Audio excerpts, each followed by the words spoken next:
Wales beat Australia 40-6.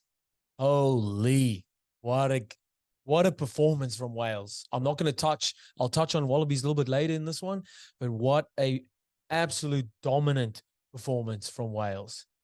How good to see that, because you know what? There's been all this hullabaloo about Wallabies this, they should have done that, you should have done. Wales went out there and put in a performance like that to top their pool. They go 3 from 3. They got one more game in their pool.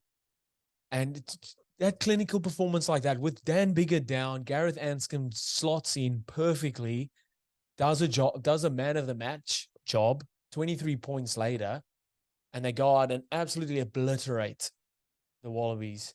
Um, right from the start, Wales, they clean, great start, clean first phase move. I think they picked on Donaldson there because there was a few out of the back player dummy runners, and they threw the inside ball. And Jack Morgan, burst through, beautiful turn of pace and inside to Gareth Davies to score that first try. Like, I do think they picked on, and like all teams do, you pick on usually your 10, the 10 isn't your best defender, or he's not a bigger body, or he doesn't really want to tackle, talking from experience. 10s don't want to tackle, man. Don't lie. If you're a 10 and say you want to tackle, you're a liar. Only Johnny Wilkinson did. They picked on Donaldson there. He's also a bit of lack of experience at that level.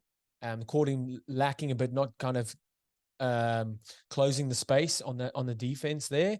And Morgan went straight through on that inside ball and set Wales up beautifully. What a start to a game. I thought it was going to be a bit of trouble when Dan Bigger went off. Hopefully, fingers crossed, he's ready to go for their next games. But Anscombe came in and did an absolute job. First thought, when Anscombe, I'm pretty sure his first penalty he took, he missed, he hooked it. And I thought, oh, this could be a long day for him. But after that, just regathered his thoughts and, man, kicked 23 points. How good? That's 4 points off George Ford. 27 point against Argentina. So Anscombe, well done. It's another one that the Kiwis let slip through. But what a player.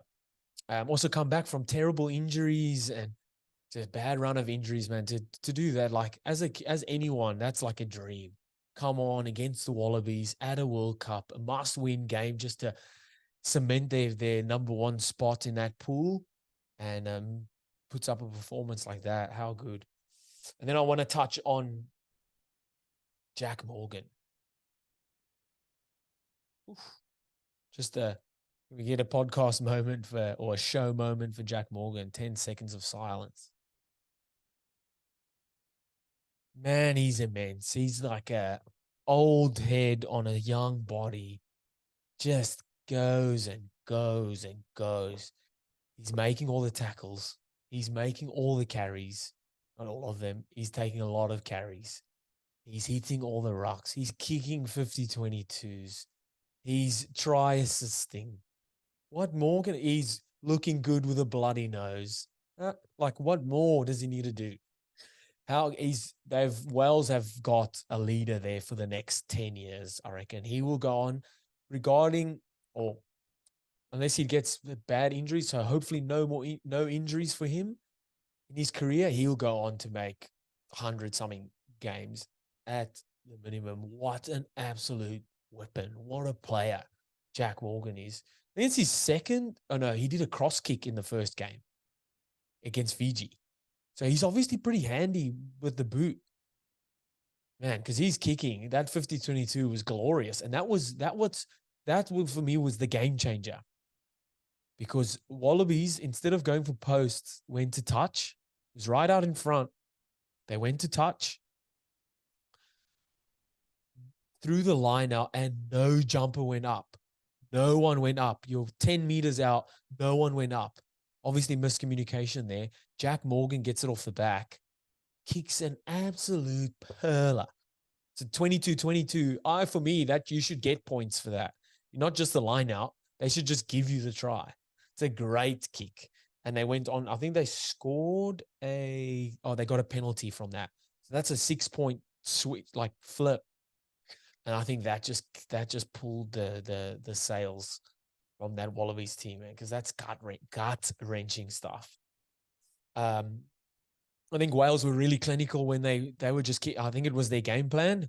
When they get down there, if you get a penalty, let's kick. Again, if you've got an 80+% kicker, you're getting it 80% of the time.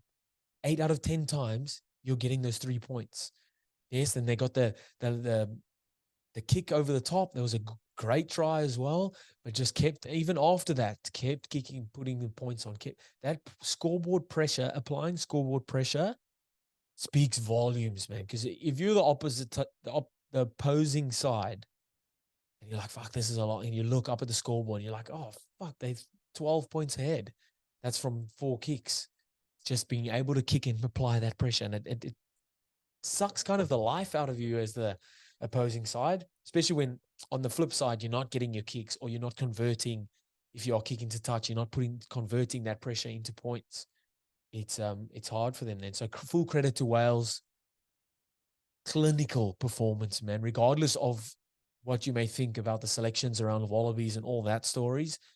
Wales played really well. They go on to top that pool.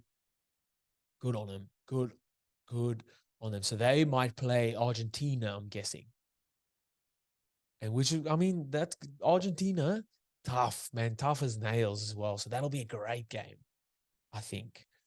Going on to the Wallabies. Fuck. What do you say? Like coming into, yes, there was a lot of questions around Eddie Jones's selections, and he come out before the World Cup saying we're building to the next World Cup, which is like, fuck, man, you want to win this World Cup. But then, like, my thing with that is, and I get that, I get it. Every team's like rugby's cyclical.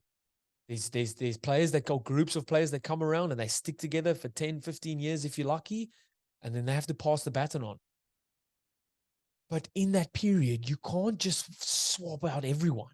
You need to keep some of those experienced guys to, when I say pass the baton on, pass on the knowledge, pass on the experience, or how they deal with loss, or how they deal with a good run of form, what they do in critical moments of the game, and how to handle criticism.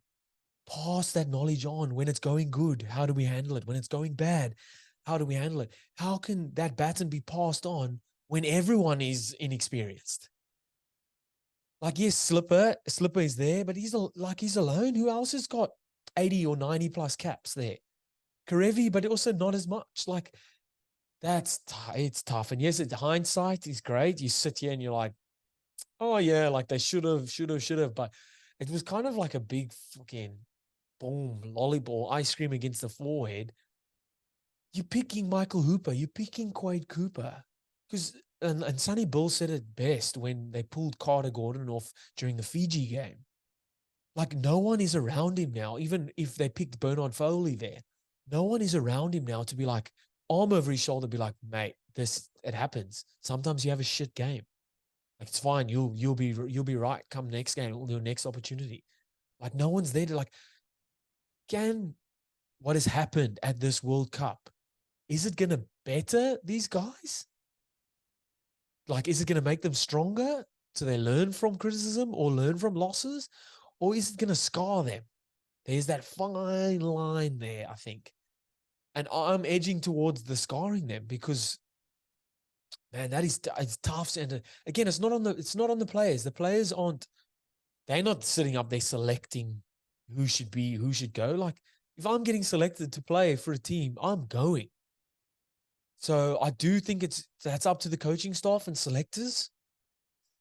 I don't think they can sack Eddie Jones because I don't think Rugby Australia has the money to pay him out. I'm not a lawyer, obviously.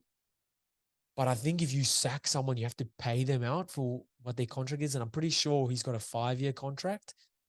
I don't know if they've got that money now. Like, just, hey, mate, here's a brown envelope full of cash. We don't need you anymore. I don't think they have that. So they've got to keep him. The whole Japan thing that he spoke to Japanese officials about potentially going there, like a couple of days out from the World Cup, he hasn't denied that. Like, are you listening to this guy when he's telling you before games we should do X, Y, and Z? Because he hasn't come out and denied that neither. I hope that that's false, man. I hope that they got the World Cups mixed up and it was 2019's World Cup or like the soccer World Cup that was earlier this year. Maybe it was before that World Cup. Fuck, man. I hope, because that doesn't look good. It doesn't look good. I do think Wallabies missed a fetcher, like an out and out fetcher. They've always had a Hooper, a Pocock, a George Smith. I know Fraser McWright is there, but he wasn't on the field. He only come on later. So I think they missed that. They let Wales too easily build phases on attack. No one was disrupting the rucks there. And then they missed that because we've always known Wallabies to have a strong fetcher. So I think they missed that with that. On the flip side, though, when they did have there was some instances where the guys were running hard, straight, flat at the ball, coming back onto the ball and making meters like that. But then just second or after the third or fourth phase, like had no clue. Then it was like a deer in headlights. And it just, yeah, it honestly was a tough watch. I've spoken to a couple of Wallabies fans and they all said the same. A tough watch. It is a dark day in rugby, Australian Rugby Union. I'm not going to sit here and pretend I know how to fix it. The higher ups, maybe someone else has to step in. The higher up, fuck this higher ups thing. Because they obviously, like, it's been a while since this shit was happening. It's been brewing for a while. Maybe they need to speak to, maybe I do need to tell them what to do. Grassroots, mate. Grassroots, sort the grassroots out, and we'll go from there. But that's it, man. Unfortunate for the players and for the fans. I don't know who to put because Eddie's just putting his hand up and taking full responsibility. It's kind of a cop out. But what else does he say? Like, does he say sorry that he didn't pick some of those guys? Who knows, man? 6-40, 40-6. That's a tough result. And I think that's it for the Wallabies. Unlucky. But yeah, we'll see you guys next time. Hit like, subscribe if you're still here. Love yous. Bye.